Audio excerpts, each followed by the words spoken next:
कोई सदस्य भी राजनीति में बेरोजगार न हो, उनको एनडीए पर सवाल उठाने का कोई अधिकार नहीं है।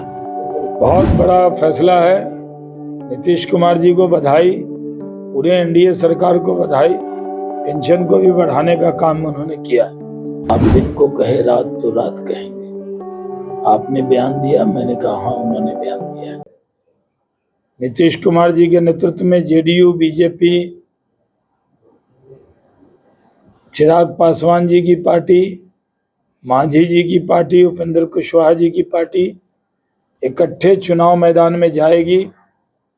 नरेंद्र मोदी का आशीर्वाद और नीतीश कुमार का नेतृत्व ये हमें चुनाव में विजय प्राप्त कराएगा। हम डेवलपमेंट के मुद्दे पर जाएंगे। बिहार में रोड, बिजली, पानी, सड़क में जितना काम हुआ है, कई राज्यों से बेहतर काम हुआ है।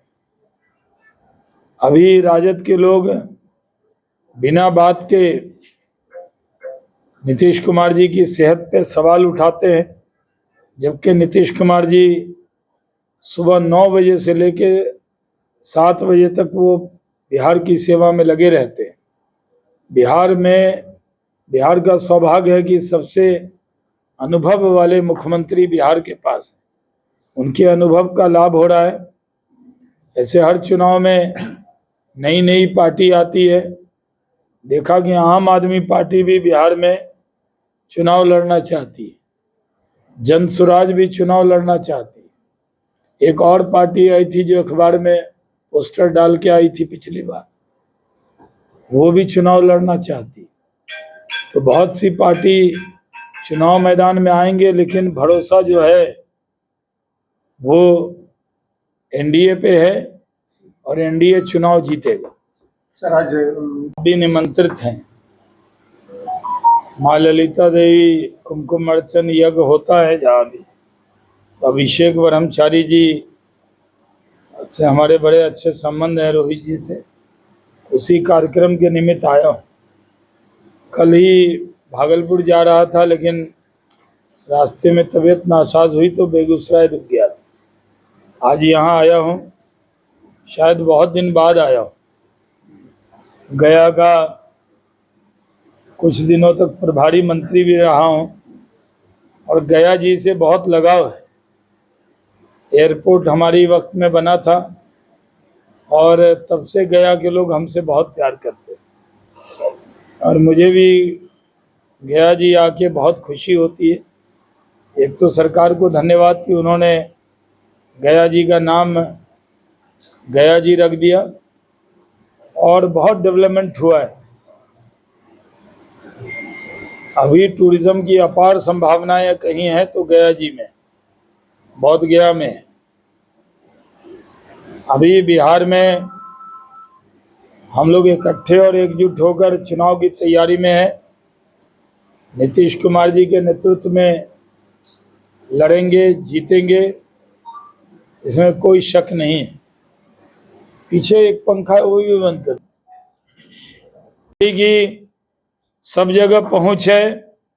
भोजपुरी समाज हो, मैथिली समाज हो, सब में भारतीय जनता पार्टी की पहुंच है और हम लोग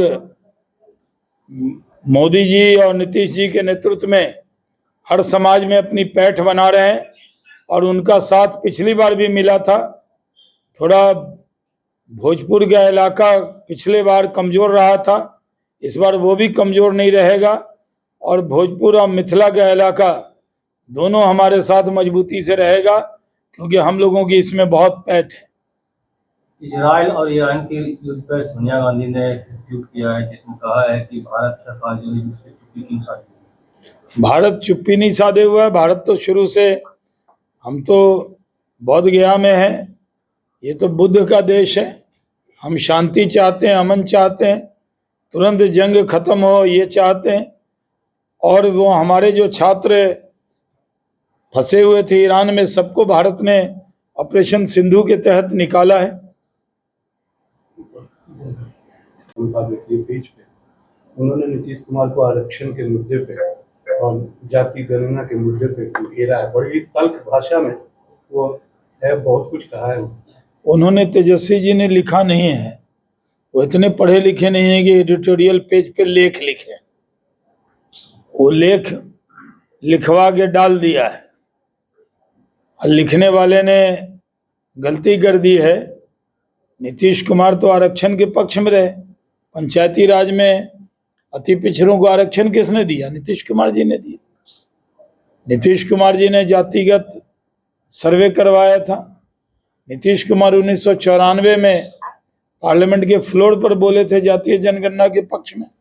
लालू जी तो सिर्फ और तेजस्वी जी परिवार के आरक्षण के पक्ष में रहते हैं, और तो किसी के पक्ष में रहते नहीं। पिछले विधानसभा में आपके एक सदस्य कम थे, परिवार में एक सदस्य इस बार बढ़ रहे हैं, क्या उनको सही जगह मिलेगी? कौन सदस्य कम थे? पहले चिराग जी अलग लड़ रहे थे, इस बार चिराग जी आपके साथ में। उनको तो मिली है लोकसभा के चुनाव में, विधानसभा की बात लोकसभा में मिली है, विधानसभा में भी उनको, मांझी जी को, कुशवाहा जी को, सबको उचित स्थान मिलेगा। और नीतीश कुमार जी के नेतृत्व में सब लोग लड़ेंगे और जीतेंगे।